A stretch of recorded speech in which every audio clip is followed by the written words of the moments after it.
Hi there, Andre here from Peak Motorcycles. This video is a follow-up to my previous video I did about my Enduristan Blizzard XL panniers on my Honda CRF300 Rally. Now, since I'd installed those panniers initially, quite a few changes have taken place, and so I just want to talk you through what those are. First of all, the panniers that I had originally were the XL size, and I've actually changed those now. I sold those on eBay and I bought some in the large size.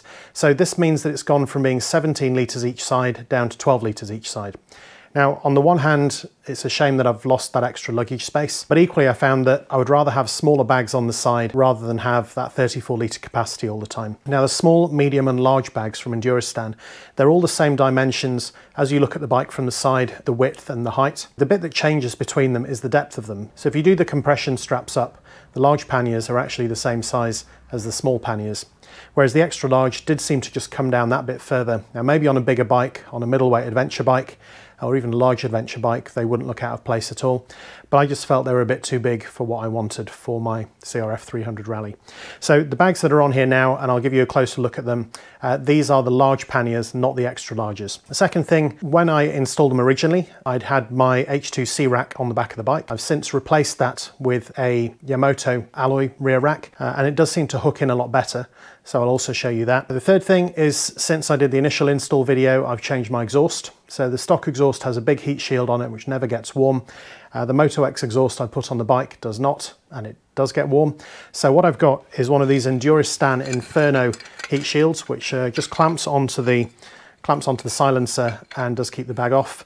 I've done about 500 miles with it, with the luggage on and this in place, including some motorway running, sort of 60, 70 miles an hour for half an hour or longer. So, you know, a really good run for the exhaust system, and it does get warm, but nothing close to what would actually melt the luggage. The last thing I want to mention before I actually show you how this fits to the bike is that the fender pack that I did a video on, for those of you who saw my TET02 video, you'll know that it didn't take too many bumps before that started coming loose because of where the headlamp is on the front of the CRF300 Rally. I didn't return it, I actually put it on the underside of these panniers, so I'll show you what that looks like as well. One other thing that Enduristan have changed for 2021 is how the straps that go over the seat tighten up. Now, if you remember my other video, I did actually cut quite a lot of me messing around trying to get them the same place on each side. They've now replaced it with a much simpler single loop for each strap, so you don't have to try and balance up the plastic sliders on each one to get it in exactly the right place. So here we go, I'll give you a quick close-up. So the first thing I'd like to show you is the Enduristan Inferno heat shield.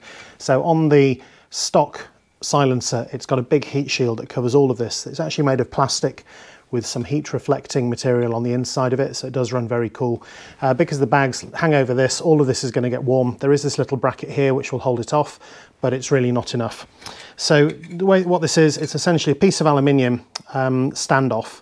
And in here you can see there's actually these three holes. Now, because of where the bracket is up here on the MotoX exhaust, I actually can't use, I basically want to have the heat shield just there. And so the only place that it can go is actually through the end ones. Now, that looks like it might not be that stable, but like I say, I've done 500 or 600 miles and so far it's been rock solid. So I have actually cut down the Jubilee clip, but I'm just going to fit this on now so you can see how that goes on.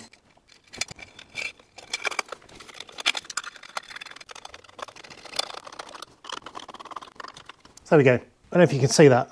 I can actually move the bike on that. It's done pretty tight. The hardware seems to be stainless steel, seems to be pretty robust. And it's not really load bearing. It's literally just got to be a standoff to keep the pannier away from the hot exhaust. So what I'm now going to do is put the panniers over the top of that. I don't know if you can see from there. I'll show you again once I've tightened it up, but it just gives that bit of space that when that's pulled down, there is this air gap that must be maybe 20 or 30 millimeters under there. When you're riding, the air does blow up through there. That helps with the cooling. It seems to do a pretty good job. So if you saw my other video, I did try fitting it with the H2C rack. It was kind of okay, but they did move around a little bit. These hooks themselves to this Yamoto rack, they do just fit really well into the holes on each side. It's just seems to be a much more secure way to fit it. And then to tighten up, you basically just pull on these two straps, one on each side, tightens up through those loops. Before I do that, I'm just going to fit the lower straps on each side. So if you remember from the other video, I actually just put these round the pillion peg fittings. So some of you had asked before about whether if you have these on, if you could carry a pillion. I think probably not. I mean, you probably could arrange it so that they're around the pegs in a slightly different way. But to be honest, with the weight restriction on the bike, if you're carrying luggage and you've got to carry a pillion as well, I think you're going to struggle. I mean, I think the pillion could certainly sit on the straps, and actually I'm sure you could fold those pegs out. It's whether they could actually get their feet on them and still give you enough clearance for your leg in front of it. So what I haven't done yet, but what I will do, is I just need to cut this off at a length so I don't have all this loose end flapping. I think I'll probably leave it with maybe 6 inches, so I could perhaps use them on another bike in the future. But Enduristan on purpose give you these long ends, so they'll fit to a wide variety of bikes. I'm just going to do the same on the other side. I'm not going to film that because who wants to watch anyone just doing up a strap? So that's the 2 lower straps done up. So all I need to do really to secure this in place now is just give these a good pull. And this will it'll actually tighten up. We'll pull the bags back against the lower brackets, and then that in turn will also pull these on. So yeah, so that is pretty solid. The rear rack is then clear to put other things on. What I do have is an Enduristan tail pack, and I've done another video on that if you want to check that out.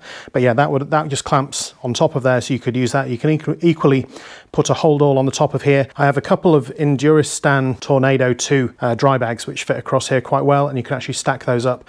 And actually with those on, they kind of fill up this space. You can go quite high. You can still get your leg over if you're as ungraceful as me, and you could at a push still carry a pillion. So the last thing I want to show, just while I've got the camera here, is these straps here. So if you recall on the XL bags that I had, they actually had a slider like this in 2 places. You had to try and move them around, get them in place while the bags were hanging, and it was a bit of a pain. You could get it in the right place, but it was quite difficult to adjust. All they have now is just a single one on each side, so you can set that to the right length. I've actually taped mine up rather than cut them, but you could also just cut them just to save having that waste on there. Last thing to show you on this side is I've also got the Enduristan bottle holder. This will hold a 1.5 litre water bottle or fuel bottle, and again that just clips to the bottom of the Blizzard panniers. This is the fender pack that I did have on my front fender. I couldn't get it secure on the CRF300 Rally, so I ended up taking it off, but it does fit very well on the underside of the Blizzard panniers. So that's it, that's my very quick update on my Enduristan Blizzard panniers. So I've gone from the XLs to the Ls, so that's going from 34 litres in total down to 24. I did actually find I could fit quite a lot more in. It depends how much you want to roll them down at the top. I'm sure for 100% waterproofing or submersion, you probably can't leave them that open at the top, but I'm sure I got more than 12 litres in a side. You can certainly get a lot in them if you really push it down.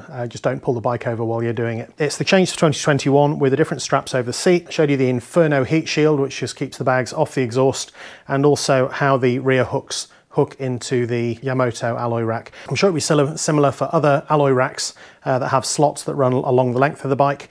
I think with the H2C rack, I found the tubes were just a little bit too big, so the hooks didn't fit very well. So yeah, hopefully that's been interesting and useful. If it has, please like and subscribe, and I'll see you next time. Thanks for watching.